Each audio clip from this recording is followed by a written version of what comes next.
So apparently Jiri Prochazka and Carlos Ulberg is in the works, and it has actually been confirmed by Jiri Prochazka himself. The fight is in the works, but the original sources saying that this fight was in the works was it would be happening at UFC 327 in April. But Jiri Prochazka has made a video saying that the fight it's not going to happen in April due to him having a baby, but the fight is in the works and he wants to happen in March due to him having a baby in April. And this asks the question: what happens out with Alex Pereira due to this fight happening? Does he fight Magomed Ankalaev in the trilogy, or does he go up to heavyweight and fight Tom Aspinall or Sorogan? We don't know yet. But before we continue on with this video, please go down, like, subscribe. Thank you very much, and I hope you guys enjoyed the video. So let's talk about Jiri Prochazka and Carlos Ulberg. Now, this is a sick fight. This is a very sick fight, and I honestly, in my opinion, I think this fight will be for the title. But if it is for a three rounder, I wouldn't mind leaning towards Carlos Ulberg. I'm still gonna probably go with Jiri, but if it's a three rounder, I wouldn't mind choosing Carlos Ulberg because seeing how Khalil Roundtree, took the first two rounds off Jiri, and then Jiri had to rally to get like a third round finish, even though that was a great KO. I'm still worried for that. If it's a 5-round fight though, I think that's a locked in pick for me. I got Jiri Prochazka winning that because here's the thing. Like Carlos Ulberg, right? Carlos Ulberg, he had a great KO win against Dominic Reyes, but that's the thing. Everyone at the top of the light heavyweight division is KO Dominic Reyes. His style revolves in charging in, and people just catch him and he gets KO'd. Reyes has no chin. But that's still a great KO by Ulberg. A lot of people are probably going to go with Ulberg due to that recency bias of him KOing Reyes. But still, I haven't forgotten about the Jan Blachowicz performance. I still haven't forgotten about the Volkan Oezdemir performance. Very close performances. Ulberg's very good, but he showed a lot of weaknesses in those fights and arguably lost those as well.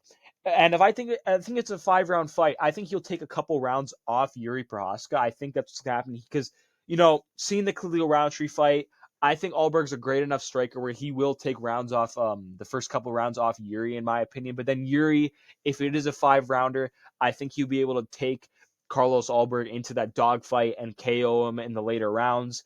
If you're not Pereira, everyone besides Pereira, Jiri has literally done that too and finished. And when you're not Pereira, Jiri is so durable, and then he just finishes everyone when it comes to that dogfight. But if it's a 3-round fight, I'm worried for Jiri because I'm worried I don't think he's going to be able to I don't think he's going to be able to pull a Khalil Roundtree in round 3 and do the same way he did a Roundtree in round 3. I think if it's a 5-round fight, I definitely go to Jiri's favor. If it's a 3-round fight, I think it goes to Ulberg's favor, honestly. And yeah, but this will be a sick fight, honestly. I cannot wait. If this is true, this would be a great fight. But yeah, let's talk about Alex Pereira now. Let's talk about his light heavyweight situation right now. So if Jiri Prochazka and Carlos Ulberg is happening, that means he's let's say Jiri Prochazka and Carlos Ulberg is not for a belt. That means he's going to be probably fighting Magomed Ankalaev in the trilogy, which I think is very unlikely to happen. Because the first fight, I know some people say Ankalaev absolutely dominated him. No, he did not. It was a close fight. Pereira could have arguably won, and it wouldn't be a robbery. It was a very close fight. Good, Ankalaev won. It was a close fight. I'm not complaining that he won, but it was very close. I've stated in other videos. And then the rematch. Pereira KOs Ankalaev in 1 minute. So I find it very unlikely that this trilogy will happen.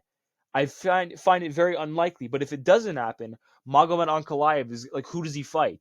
Jiri Prochazka and Carlos Ulberg. It sounds like they most likely are going to fight.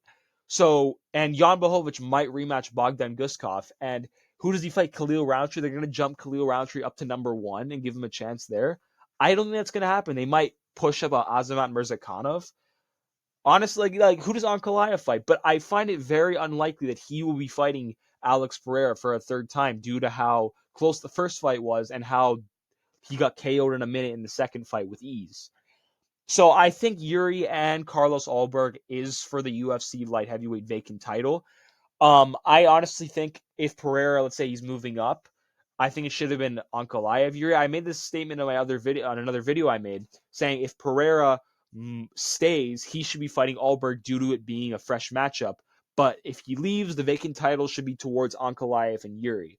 But yeah, it looks like Jiri Prochazka and Carlos Ulberg. Like, I honestly think Pereira is moving up to heavyweight because, you know, they're not going to do the Pereira Ankalaev trilogy. There's no way it's going to be happening. So I think Pereira is going to move up to heavyweight, and he'll be fighting either, I think, Tom Aspinall or Cyril Gane. I think it's honestly because I've seen also rumors that Alex Pereira could be fighting Cyril Gane for an interim belt. I've heard rumors of that because apparently Tom Aspinall has not gotten his eye surgery yet, and we don't know when he's going to be better. And honestly, I think Cyril Gane and Alex Pereira would be a good fight to make because you know what I understand like people want to see that Tom Aspinall Cyril Gane rematch, but the thing is though, I actually would prefer a Cyril Gane fight with Alex Pereira for the interim belt because here's the thing: Cyril Gane does not deserve a fourth title shot right away after getting a no contest.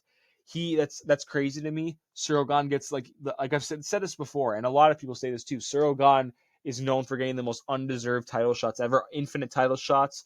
So in the meantime, while Aspinall gets his surgery, make him earn it again. Make him fight someone in Alex Pereira coming up to a new division. It's a great name, and it's for an interim belt. I think that's a great fight to make, and the winner fights Tom at the White House, or if not, at a different card.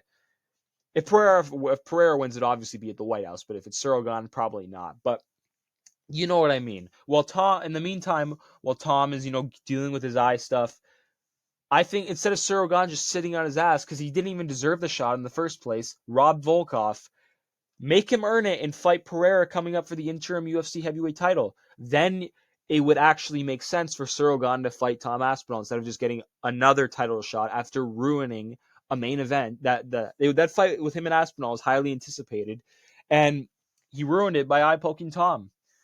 So yeah, uh, that's the end of my video, guys. Today, please like and subscribe. Hope you guys enjoyed. I'll see you guys in the next one, and peace out.